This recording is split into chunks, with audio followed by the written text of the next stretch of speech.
Welcome to the Simple Sophisticate podcast, where intelligent living is paired with signature style. I'm your host, Shannon Ables, and whether you're listening on your commute, exercising, working in the garden, or sitting down with a hot cup of tea or a café au lait, thank you for tuning in. Let's get started.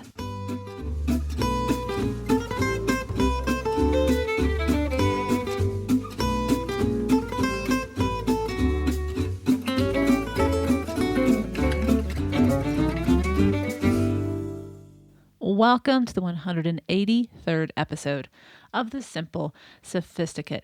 Today we're going to talk about travel. The holidays are coming up. A lot of us are getting on the road or on planes or trains. Some of us may even be traveling to other countries. And so we're going to be focusing today on that international travel checklist. But before I get into that list of things to do to ease and make the trip even more enjoyable, this week's petit plaisir is a simple cookie recipe that sounds fancy, and your taste buds will certainly be doing a dance when you nibble on it, but it actually is quite simple, as I found out, and I look forward to sharing with you that recipe at the end of today's episode. But let's get to today's topic. I'm going to share with you today an international travel checklist, 17 things to take care of or tend to before you even hop on that plane that will ensure a simple and stress-free getaway. So let's get right into this list. The reason this topic came to the forefront of my mind and why I wanted to share is because I am prepping for an international trip, and it is because of my previous excursions to other countries that I've learned a bit more each and every time, and I wanted to share what I've learned so far. Now, it's been 5 years since my last visit to England, and I am so excited to be returning for the kickoff of the holiday season. And to say that I'm excited is only to express a morsel of my eagerness to arrive in the land of Jane Austen. As such, I am always fine-tuning my preparation for travel of any kind, let alone international. As well, it was 5 years ago that I shared a 3-part series on international travel, which was also included in the Simply Luxurious Life's first book. And I provide even more details in the book than what you'll find on the blog. And I will provide the links to those previous blog posts. There is even more I want to add to this list with my more recent travels. This last spring, I went to South Korea, and now I'll be heading to London, and I've been to Paris since I wrote that post as well a couple times. And so there is a few things I want to add and share links with you guys. So when you are planning your next trip, that's an international getaway or even a work trip, you can do a few of these things that for me have made it so much more enjoyable and time-saving as well. So let's get right into it. The first thing to do, you're traveling international, so you want to check the visa requirements of the country where you're going or countries where you're going. What do they require? Do they even require a visa for the length of your trip? And then also make sure your passport is up to date and see if you need to renew it. Now, I've provided a link to the U.S. government website where you can check to see if you need a visa to where you're heading. For example, if you're traveling to Australia from the United States, you will need a visa. Now, a U.S. passport, just making sure that it's all updated, is valid for 10 years. And if you have children that are 16 years or under, they're only valid for 5 years. So you're going to want to make sure everything's renewed and up to date. Now, to renew, they say on the website it takes 4 to 6 weeks, but the last time I did it, I allowed for at least 3 months. I did not want to be pushing my luck, and I did receive it in the window that they said, but different times of year with different news events and world events going on, just make sure you don't put it off to the last minute because you just never know. Now, the renewal fee is $110 as of yesterday when I checked, and then you just can add, and if you would like a renewed passport card, that's an additional $30. So I provide all the links on today's show notes to do the visa check as well as to renew or get a U.S. passport. That's number 1. Number 2 is the first new addition to my list, and it is to apply for a TSA pre-check or global entry. One of the best $85 I have spent with regards to travel was going through the process to receive my known travel number, KTN in other words, in fewer than 5 minutes. Once I had that number, in any U.S. airport, I moved through security without having to take my shoes off or empty my bags. I do still have to run my carry-on through security, but I was able to remain clothed and not take out all of my personal items. This ease set the tone for the trip that was pleasurable and less harried. And just remember to renew it every 5 years, which I am gladly going to do.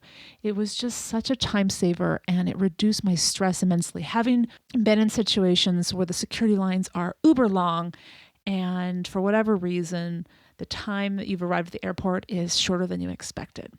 Now, if you are someone who travels frequently globally, you can also get one that's called the global entry.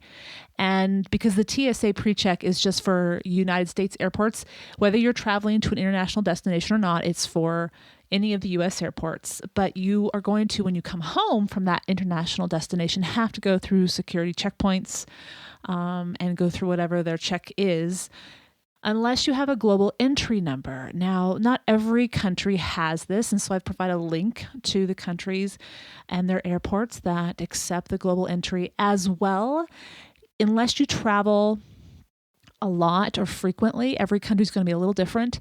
You can't actually get the global entry, so it has to be someone, so for example, in the UK that travels to London a couple times a year. If you're traveling to England, it just depends on the country and the airport. So just check out what the requirements are. And I provide the link to that on today's show notes. Now that's $100. And it's also something that you can renew every 5 years. So number 2 is apply for a TSA pre-check or global entry. Number 3, reach out to your financial institutions, your credit card, your checking accounts, anything that's going to be associated with the card that you're going to be using or cards you're going to be using for travel purposes, for anything while you're traveling. So the reason you want to do this is because if you have a quality credit card or debit card, they're going to be watching your card for security purposes, for fraudulent use, and they would then alert you and see if that was you using the card, especially if it's in a city or a country you normally aren't on a regular basis. So call them before you leave and let them know when you're leaving, when you'll return, and where you're going to be, so that those charges that pop up, they're like, oh, that's right, she told us that she's going to be in such and such at this time. And that way your card won't get locked and you will be able to use it. So that's number 3. Number 4 is pack the proper adapters and converters.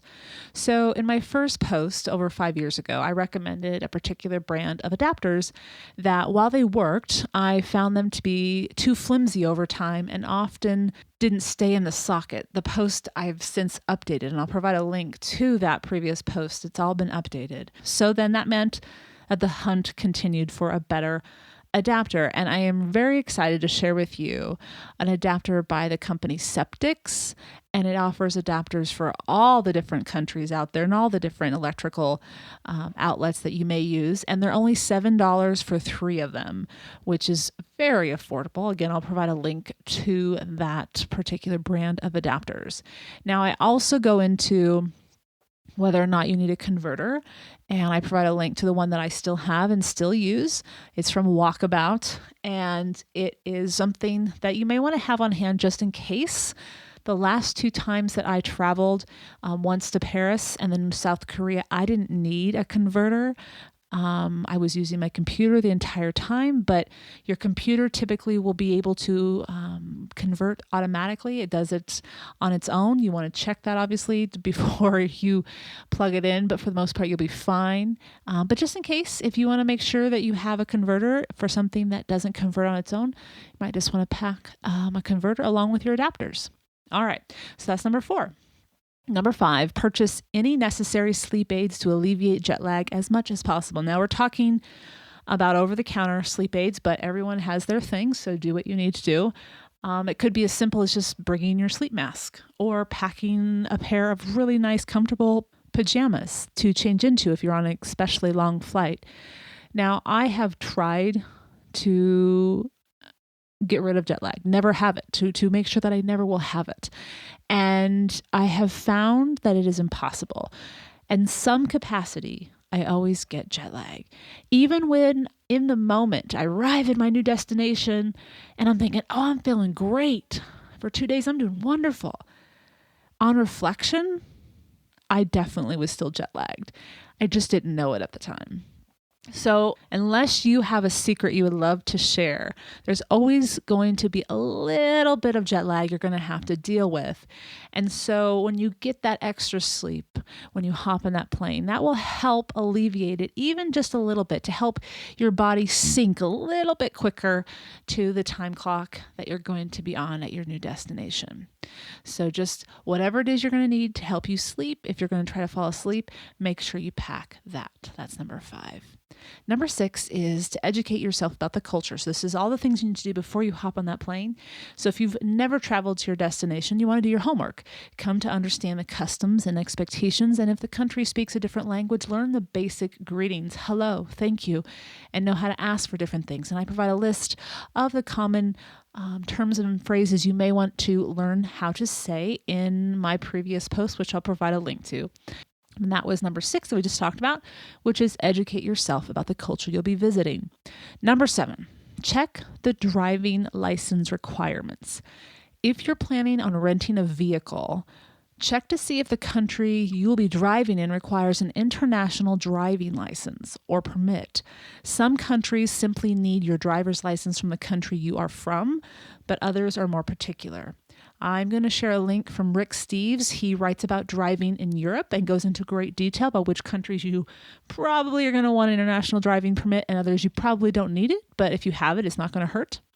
And I'm also going to provide a link to AAA here in the United States, which is where you can access your driver's permit or driver's license. It's only $20, and all you need is 2 identical passport pictures, so 2 inches by 2 inches, and it's good for 1 year. So it's very simple to get. If you have a AAA office in your town, you can also mail it in if you don't. So that link is also on the show notes. That's number 7.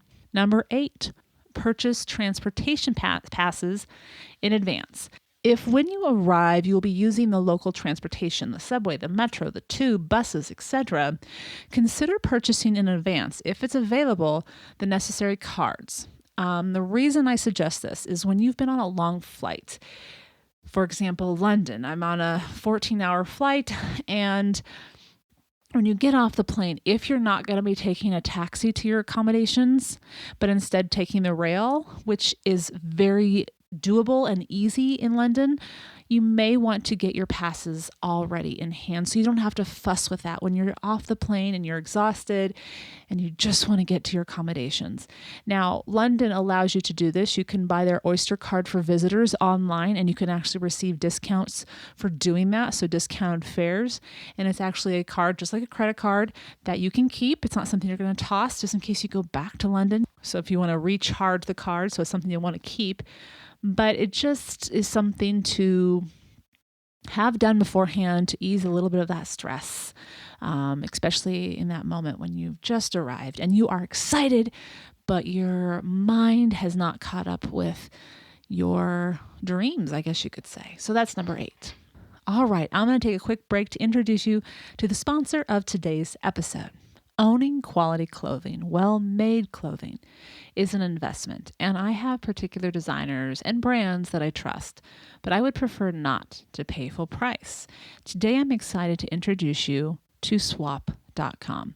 Swap.com is the world's largest online consignment and thrift store. With Swap.com, you can save up to 90% off retail prices on your favorite brands like Lululemon, J. Crew, Nicole Miller, Talbots, Calvin Klein, and White House Black Market, just to name a few. With 6,000 to 10,000 new items added daily, you will have endless options to shop, and if something doesn't fit, you will enjoy hassle-free returns within 30 days, no questions asked. And as a Simple Sophisticate listener, not only will you save up to 90% off retail prices, but you can also save 40% off your first order with the code SIMPLE40 through November 30th. That's Simple, SIMPLE, and the number 40, Simple 40. And you will also receive free shipping for any order over $10. Visit swap.com and don't forget to enter your special code Simple40. That's swap, SWAP.com. Welcome back. Let's get to the second half of your international travel checklist. Number 9, you want to pack a neat and well-stocked travel tote for toiletries. Now, the 3.3 ounce rule still applies with regards to liquids and lotions. So if you're taking your travel tote as a carry-on, make sure you're just aware of that with all your different necessities. I found recently a couple of very affordable TSA approved squeezable liquid containers on Amazon, and I'll provide a link to them on today's show notes. And what I really like about them is they are different colors, so that helps me figure out, okay, that's my shampoo, that's my conditioner, that's my lotion. But you can also, there's already pre-made labels, and I don't mean paper labels or sticker labels. They're actually labeled in the container, and you just have to choose which one you want. It's a twist knob window, so you'll just be able to switch and say, oh, this is lotion. It's so easy, so simple, so neat. If you are bringing your travel tote full of toiletries and or makeup, finding that perfect size tote is the goal, and it has taken me some time to find an item that I thoroughly love. Now, I have gone through the rolled up cloth mesh version, which was fine, but things kept falling off the Velcro, and it was just, okay, which one is where, and anyway, it was hard to keep it straight and organized. I've also used a plastic version, so they're easy to clean, which is fine. It just wasn't to my taste. But recently, I just found a leather travel tote, very affordable, less than $40, and it comes with a couple of different compartments, has zipper pouches so I can still see some of those smaller items and where they are, and it's the exact size that I need. It's about 10 inches long and 5.5 inches deep. And I just really like the top opening, so it's not just one zipper and you're digging through things. It's a big U-shaped zipper, so I can open the top like a top of a box, so to speak, and it's easy to see what I have. Now, I have a link to that particular tote on the show notes, but I've also found another one that you may be interested in, very similar style, but it's not leather, so it's a little cheaper, and it's blue and white striped and also red and white stripes. So a little more playful, a little more color if that's something that might catch your eye. So that's number 9, pack a well-stocked travel tote for your toiletries. Number 10, invest in sturdy and secure luggage. After having gone through at least 3 different suitcases in which the handle would either be ripped off when it's being transported from the bottom of the airplane to the conveyor belt and back again, or the zipper breaks, or the compressed handle becomes extremely loose because of the different wear and tear it gets, I realized I should have taken my own advice and applied it to travel luggage, which is invest in quality up front. Rimowa and Tumi are 2 top well-known and trusted brands that make their luggage that is, while an investment, sturdy, dependable, and for so many people, it's a lifetime investment. It's something that they have had for decades. I even know people that hand it down to their children. So these are made of sturdy aluminum. Now, both of these brands also make other luggage that is not aluminum, but it's well-made quality product, and it's not as expensive as the aluminum. So I would encourage you to look at those as well. I happened to come across a great deal last spring, and I purchased my first Tumi at a fraction of the full price from Neiman Marcus. I am so happy with it. It is the most sturdy piece of luggage, and it looks sharp, but I don't care about the sharpness after having had my other suitcase go through what they've gone through. I just want it to keep everything safe, and I just want it to be able to travel well with me from going to the airport and leaving the airport and not fall apart. There's nothing like not having a handle on a suitcase because it's been broken when you've arrived home and you're exhausted, to just be that little straw that breaks the camel's back. So save up and purchase what you can afford, and you won't have to waste money on buying multiple pieces down the road that don't do their job. So that's number 10, invest in sturdy and secure luggage. Number 11, reserve your taxis before you leave. If you will need a taxi to and from the airport as you leave your home, as well as when you arrive at your destination, make the reservations ahead of time before you even hop on the plane. Peace of mind and not having to pull your luggage through the local transportation system is a simple investment if you have more than just a carry-on. As well, when you hop. Okay, Who am I kidding? After a transcontinental flight, it is more like lumbering off the plane. And you see your name on a piece of paper or a card with your driver waiting to take you to your accommodations with a nice soft bed. That is the most welcome sight. So take the time before you leave to do that. That's number 11. Number 12, prep your home. Depending upon the season, weather, tend to details of your home care and home sitting that are necessary. As well, alert your mail carrier and newspaper delivery to be held, or speak with a trusted neighbor to enjoy the newspaper while you are traveling. So that's number 12. 13, pack your carry-on. Whether you are taking an item of luggage with you as a carry-on or not, you will want to stock your travel tote that will be traveling with you on board with the necessities. So I've included a short list of what I always have in my travel tote when I'm on board the plane. This is not my carry-on. This would go just in my travel tote, the oversized purse that I would bring with me. Because sometimes I do take a carry-on, depending on where I'm going and how long I'm going to be there, and sometimes I don't. So I always pack a sleep mask, the reading, viewing, and listening material, making sure it's all downloaded if that's necessary, making sure I have my own earbuds. You can also bring an empty water bottle, a sleep aid, whatever those are going to be for you. Pack a basic beauty bag. So if your carry-on isn't the only thing you're bringing, and so most of your beauty supplies are in your checked luggage, you do want to have the basics. So facial wipes, concealer, moisturizer, dry shampoo, mascara, blush, facial oil. Your skin's going to get very dehydrated, lip moisturizer, and hairbrush. Also, favorite tea bags. If you're a tea drinker like myself, I always bring my favorite tea with me. Bring your phone charger and any work material, so your laptop, tablet, whatever it is you're going to need. And also, if you're someone like me who wears contacts, bring your reading glasses and contact solution with a case. And of course, bring your wallet and your passport. So that's number 13, a well-packed carry-on. 14, confirm your accommodations. Make sure you have the proper addresses saved in your phone or on a piece of paper, wherever you keep that information. Make sure the arrival times are clear so you know when you can arrive and check in. And if you're going to be arriving at a different hour that is not typical of a guest, let them know when you will be arriving so they'll hold your room for you. And if it's a vacation rental where you're going to need a passcode or something like that, just make sure you have that all up front and clear and ready to find. So that's number 14, confirm your accommodations. 15 is to confirm your online check-in for your flight 24 hours before departure. Most airlines allow you to check in online from your phone or your computer 24 hours in advance to expedite the check-in process should you have a carry-on, if that's all you have. Now, other airlines also allow you to choose your seating for free at this time, 24 hours prior to departure, such as British Airways. You're going to want to get on that and make sure you pick the seat of the ones that are still available that you would most like and enjoy sitting in. That's number 15. Number 16, download any helpful apps for travel. From an app to help you find free Wi-Fi at many international airports around the world. Now that's from Wi-Fox. That's only $1.99.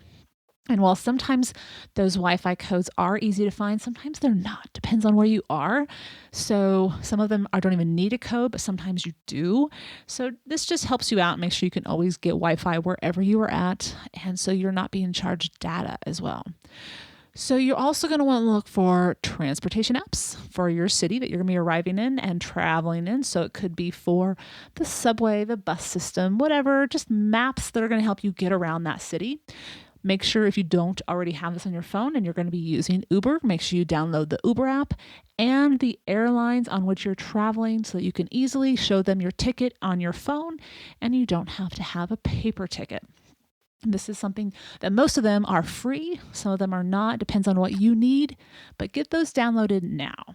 And so that's 16, download any helpful apps, which leads me to the last one, which is number 17. Now take a breath, a deep breath. You are ready to relax, open your mind to the many experiences that await you, and enjoy your trip. You're ready. Happy travels. This entire list can be seen on the show notes, the simplyluxuriouslife.com/podcast 183. And this is just the preparation to getting on that plane. I also, as I said 5 years ago, it was a 3-part series. And the second and third part of the series is the actual being there and traveling and making the most of the travel experience. So be sure to check that out. And that's all, again, linked on today's show notes. So why not travel internationally? Part 2 and part 3. They're all on the show notes. If you would like to see what and where and how it all unfolds when I hop on that plane and head to England, be sure to follow me on Instagram. My handle is The Simply Luxurious Life. So I'd love to have you follow along. Who knows what I'll be experiencing? Either way, I cannot wait to go back. All right, I'll be right back with this week's Petit Plaisir.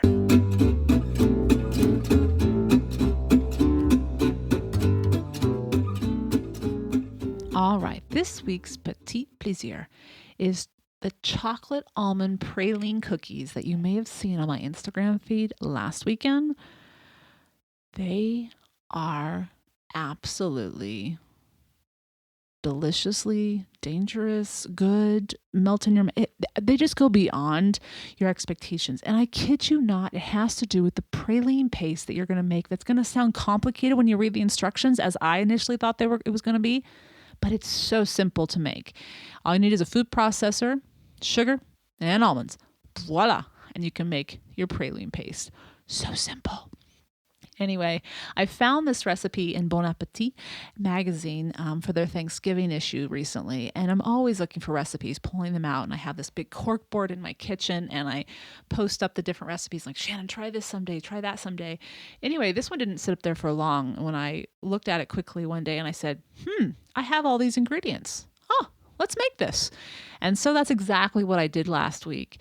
And what you're doing is just making a cookie that has chunks of chocolate, and I chose dark chocolate. You may want bittersweet chocolate. That's what their recipe called for. It's up to you. Milk chocolate, really, whatever chocolate you have that you love, chop it up, put it in there. But again, it's the praline paste, and then you brown some butter, and then you put some brown sugar in there so you know this is going to be sugar laden. And then you make the dough, roll it into a log that's about 1 3/4 width and diameter. So it's this round, long log. And you'll see a picture of this in my recipe post. And you're going to refrigerate that for about 2 hours. You could probably get away with putting it in the freezer for 30 minutes to an hour, but you'll want to pull it out of the freezer and let it thaw a little bit because sometimes it freezes too hard and you're not going to get the perfectly round cookies because they'll fall apart a little bit. Either way, it doesn't matter. The dough is delicious. And even if it's not perfectly round when you put it in the oven, as you'll see, mine weren't either. They are just amazingly good. And the finishing touch that did it for me was that before you put it in the oven, you sprinkle a little bit of sea salt, so flaky sea salt, and you'll see it in the picture. It's very easy to see the sea salt, but it just adds that beautiful contrast of sweet and savory, and that sea salt just brings out that almond flavor. Truly will melt in your mouth. That is a literal fact. It just kind of and you sip your tea and it's gone, and it's like, I want another bite, and it's gorgeous. Anyway, what I like about these is, yes, it's a fairly simple recipe, but it's also something that if you're a guest coming to a Thanksgiving dinner and you've been charged with desserts and you just are sick of making another pie. By the way, I love pies, so nothing against pies, but you know what I mean, especially if you're traveling and it's not your town that you're in, you can make this a couple days ahead of time. These cookies are so simple to make that what you'll be able to do is travel with them without having to worry about anything spilling or juice getting out or anything like that. And people will love nibbling on these in between the dinner and dessert course because they're just that worth everyone's attention. Again, the recipe with regards to praline paste looks a little complicated. It's really not. And I tried to write out exactly how I did it beyond what Bon Appetit wrote, which was still very clear. If you want to start off by not even having to worry about roasting the almonds, just buy a bag of already unsalted roasted almonds. That takes away one extra step.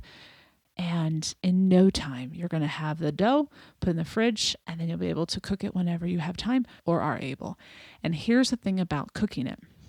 You're only going to put it in a 350-degree oven for 9 to 10 minutes. And that's really all you need if your oven is truly at 350. And the hint or the key as to when you take them out is when the edges have started to darken and get a little crispy. That's when they're done, because you want that little crisp. And that's why you only want to slice them about 1.25 inches. Don't slice them too thick, but obviously not too thin. But then I don't think you'd want to go. It'd be really hard to go even thinner than that, especially since you have the chunks in there. Anyway, enjoy. They're so good. I hope you've enjoyed this week's Petit Plaisir, where each week ideas are shared to make the everyday all the more enjoyable. Tune in at the end of each Monday's podcast, where I'll recommend a book, a film, or a recipe, anything that is a simple pleasure to satiate your sophisticated taste.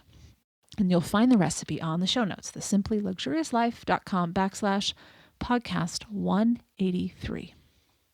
Now, before I wrap up today, I want to give a quick shout out and thank you to a listener who introduced herself to me this past week. I want to say hi to Olivia and a big thank you. Your reaching out to me was something that truly touched me, and I cannot thank you enough for your courage for saying hello. Thank you for tuning in these past few years, and I hope the rest of your year goes beautifully. Have a wonderful week, everyone.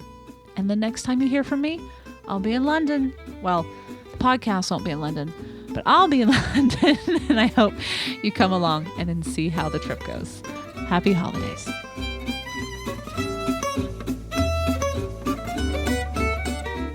Thank you for tuning in to the Simple Sophisticate podcast, where intelligent living is paired with signature style.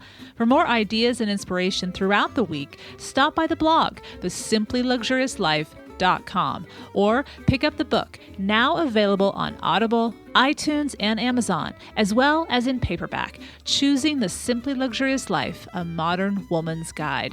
To stay caught up on the most recent episodes of the podcast, blog posts, and to receive exclusive news as well as an extra dose of inspiration to start your weekend, subscribe to the Simply Luxurious Life's weekly newsletter, which arrives in your inbox each Friday morning to enjoy with a hot cup of tea or a hot cup of coffee. Thank you for listening. I'm your host, Shannon Ables. À la prochaine.